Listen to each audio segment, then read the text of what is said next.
Hey folks, welcome to the Ramble. Recording on the webcam for this episode. It's like webcam weekend for me for some reason. I did my live stream on Friday, and then later that night I also used the webcam to record a special exclusive video for my Patreon patrons. Now I'm recording this video on the webcam because it's just easier than taking things down and setting things back up and using my my proper camera. So I hope you'll forgive me taking a tiny little shortcut for this video. And then after I shoot this, I also am doing a Pierre the Chef, which will have already happened by the time you see this video, but it's in my future as I sit here recording. But so welcome to the Ramble.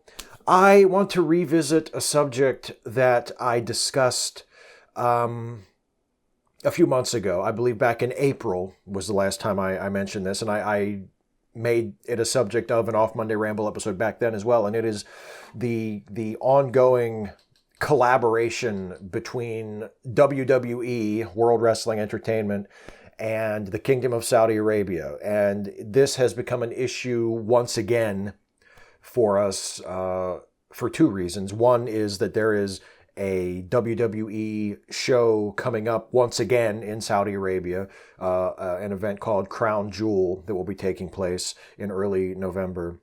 And also the horrible story that is still sort of unfolding about the apparent murder of the journalist Jamal Khashoggi at the hands of agents of the Saudi Arabian government, possibly having been committed on the order of the Crown Prince of Saudi Arabia, who for all intents and purposes is running the government at this point. He is not the king, but a lot of the operations of the state have sort of been turned over to him. And in light of that, in light of the murder of Mr. Khashoggi, apparently at the hands of the Saudi Arabian government on the orders of the Crown Prince of Saudi Arabia, a lot of people, wrestling fans like myself, and people who could not give a single shit about professional wrestling, have been looking at WWE and its relationship with Saudi Arabia and saying, maybe this is not the time to be holding major events in Saudi Arabia. Maybe at the very least, this event should be postponed and you should put your deal with the Saudi government on hold, because WWE signed a 10-year deal to promote events in Saudi Arabia in collaboration with the government of Saudi Arabia. And that bit is important, and I'm going to come back to that in a moment. The thing that this story reinforces, in case anybody didn't know this or had forgotten, is that WWE, Vince McMahon, the McMahon family, care about money before they care about anything else. And they only pretend to care about other things when you force them to, because you fuck with their money. Saudi Arabia is, the Saudi Arabian government is reportedly paying WWE these shows, these big shows that they've been putting on in Saudi Arabia, Greatest Royal Rumble back in April, and now this upcoming Crown Jewel event. It's estimated that they cost around $50 million to produce. That's a lot of money that WWE is getting to promote these shows. It's really swelling the WWE bank account a great deal. There's a lot of money on the table. And there's a lot of money that would be left on the table if they decided not to do this. And that's what they care about, clearly. That's what they care about. That's what Vince cares about. That's what the other executives in the company care about. They don't care about the fact that they are helping to promote an extremely repressive authoritarian regime. They don't care about the fact that they are now in business with people who, from all accounts, are murderers or complicit in murder. They don't care. It doesn't matter to them. They're making a lot of money, and that's what counts. That's one of the most corrosive parts of the wrestling business in general, but of WWE in particular, is that it reinforces this mindset on people at all levels, from the talent, from the people that are wrestling in the ring, to the backstage talent, all the way up to the executives, that making money is the most important thing. That's the business. You know, there's a The wrestler Kevin Nash, who became a big star in the 90s, wrestling first for WWE, which was then the WWF, as Diesel, and then he jumped to the rival company WCW, where he wrestled under his own name and became a founding member of the NWO, which eventually became the most popular and influential heel faction of that generation. Kevin Nash has told a story in shoot interviews a few times that I've seen where he relates a bit of wisdom about the wrestling business that was imparted to him by Captain Lou Albano, who was a famous wrestling manager in the 70s and 80s and is well known by a lot of people today because he was involved with Cyndi Lauper. He was in the Girls Just Want to Have Fun music video, and he was involved with a lot of that was built up during the run-up to the first WrestleMania. And Captain Lou said to Kevin Nash once, when Nash was very young in the business, there are only two things in the wrestling business that are real: the money and the miles. And I think of those two, it's the money that is the most real, and certainly the money that is the most important. And at least the money is what everybody in the wrestling business is taught to think of as the most real, the most important thing. The money, the money, the money. Saudi Arabia has the money. The Kingdom of Saudi Arabia, the government of Saudi Arabia has the money. They're passing it along to WWE to purchase a product that they want. And WWE is saying, you know what? The money's there, so we're going to be there too, because that's all we care about. Unless they're forced to pretend to care about something else. If the bad PR becomes too much, if the company, the executives running the company, Vince McMahon, other members of his family, other members of his board of directors, other top executives in the company, if they start to feel that their relationship with the Kingdom of Saudi Arabia is threatening their money, then they will all of a sudden discover their conscience. Then they will all of a sudden realize, you know what, we need to do the right thing here, and they will do the right thing because it's in the interest of their money to do the right thing. They will be forced to pretend to care about something other than money, and then they will act accordingly. But they won't really care. They'll only be acting that way because they have to protect their money. They'll be acting under duress. If it was up to Vince McMahon would get paid for taking a shit if he could.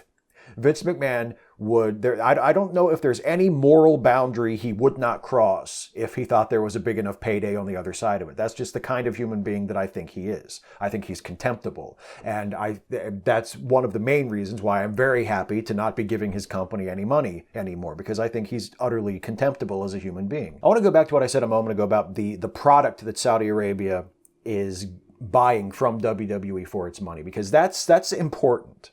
And understanding the nature of that product that they have purchased for their tens of millions of dollars from WWE is crucial to understanding why WWE's defense of continuing to promote in Saudi Arabia doesn't hold water. Because the current defense from all of the various spokespeople of WWE in light of the Khashoggi case has been, well, if we don't go, if WWE doesn't go to Saudi Arabia, well, then we're not helping to promote change. See, the fiction that they're trying to promote is that WWE is a progressive company, which is a total fucking joke. Please don't believe that. WWE is not a progressive company in any way until they are forced to be.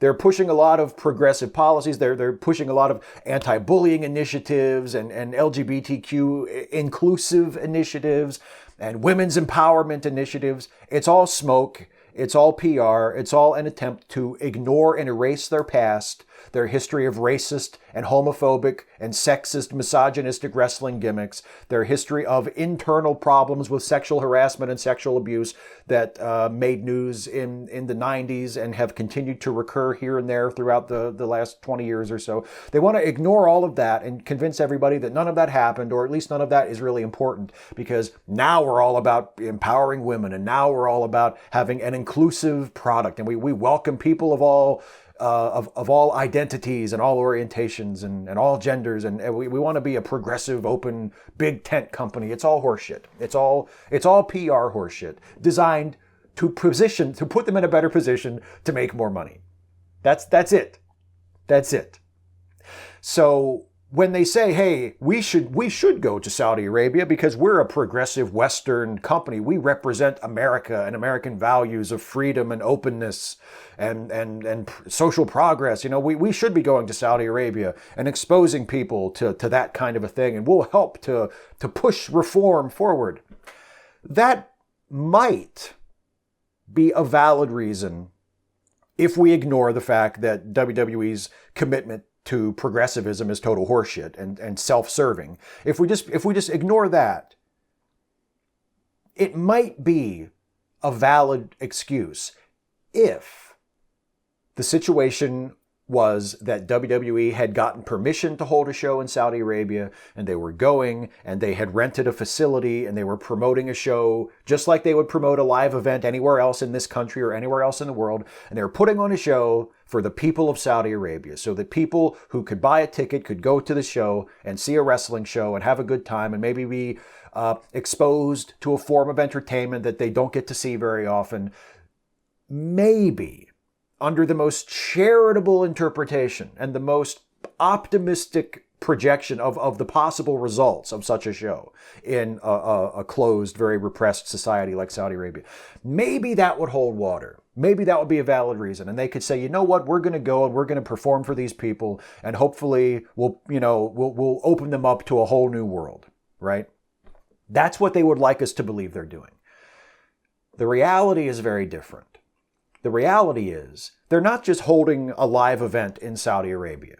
They are there at the invitation and at the expense of the Saudi government.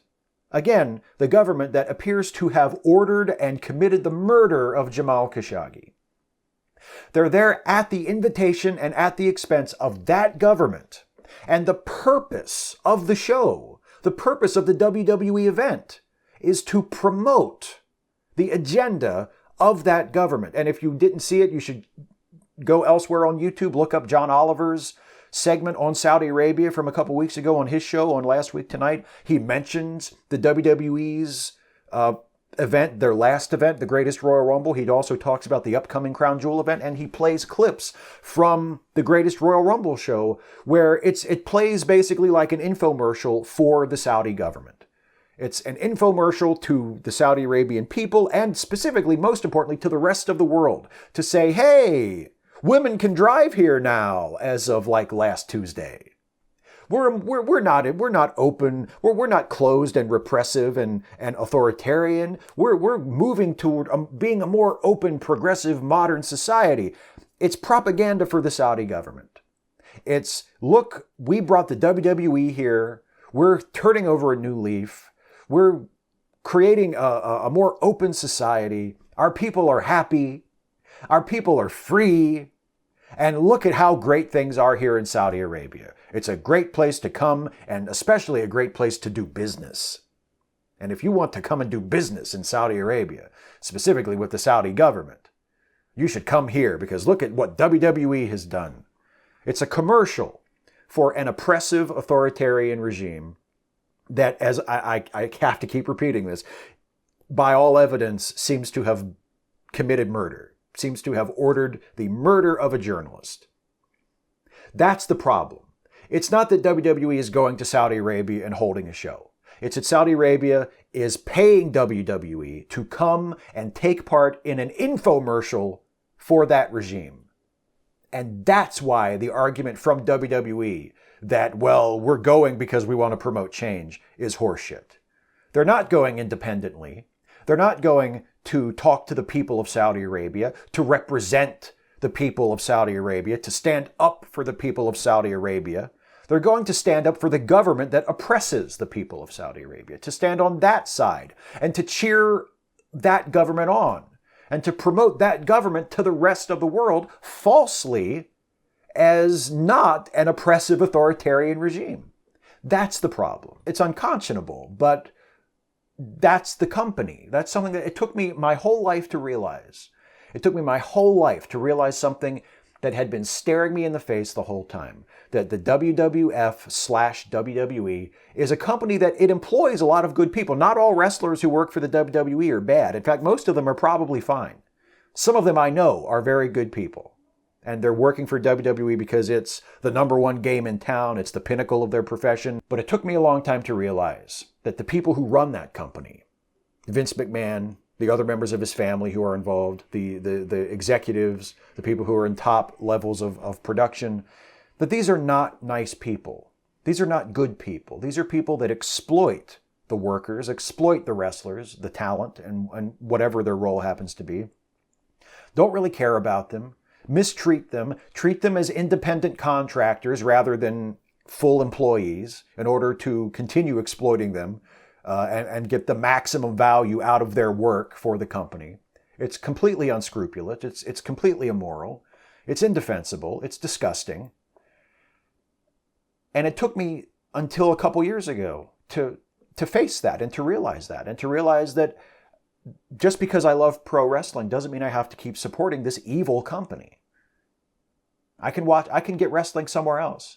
I can support my favorite wrestlers in other ways or in other companies. I don't have to support that company. I only wish that more people were willing to turn around and walk away from that company, whether they are fans or whether they're employees of the company. To just say, you know what, we're not going to do this. We're not going to continue to participate in this. This is wrong. This is indefensible. This is immoral. And there are other ways to do this. We don't have to support this company and these evil people in order to do this thing we love or to watch this thing we love. We don't need to do this. I wish more people would come to that realization and would walk away. But that's probably not going to happen. Anyway, just thought I'd give you an update. WWE is still a shitty company that does shitty things because it gets paid to do them and it doesn't care. And it won't care until it's made to care. That's the sad truth. Somebody is going to have to make it care about doing the right thing enough, and then it will grudgingly do the right thing. It's exactly the opposite of how it should be. But that's the way it is. That's the wrestling business. And a lot of things beyond the wrestling business as well, unfortunately.